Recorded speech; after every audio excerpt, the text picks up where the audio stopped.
Tai atostogos yra turbūt pats maloniausias gyvenimo laikotarpis, kada gali pabūti atsipalaidavęs, su šeima pabendrauti, nerūpi kada keltis, nerūpi kokie tai darbai, nors į pabaigą atostogų paprastai prasideda vėl galvosūkis, kaip suplanuoti savo dieną, ką pakviesti, su kuo susitikti, bet pradžia, vidurys ir dar geras laikas po vidurio tikrai yra atsipalaidavimui ir malonumams laikas. Aš tradiciškai savaitę, jeigu geras oras 10 dienų, plaukiu baidarėm Lietuvos upėmis. Planuojam pasirinkti Žeimeną, gal Šventąją ir su šeima paplaukti savaitę. Manau, kad visi laukia šito plaukimo mūsų šeimoje.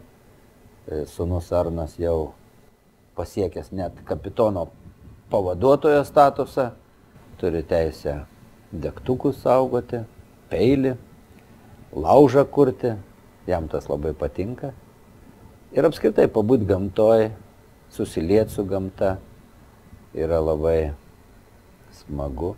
Ir grįžus kitą kartą tie lubų slėgimai arba tie stogai virš galvos kažkaip tai neigiamai veikia. Reikia vėl priprasti.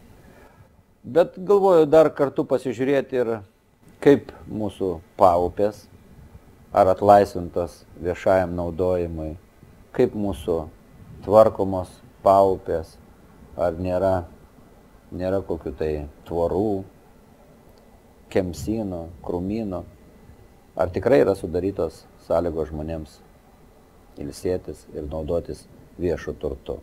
Žinau, kai kas abejoja, ar reikia apskritai ilsėtis. Aš už tai, kad žmonės išnaudotų savo konstitucinę teisę į poilsį. Labai svarbu atsipalaiduoti nuo darbų, pabūti atskirai ar su šeima. Ir visi turėtų, manau, pasinaudoti šitą progą, šitą teisę. Ir jeigu teks susitikti kur tai plaukiant ar miške, aš manau, kad nuotaika bus visų gera, nes poilsis, atostogos.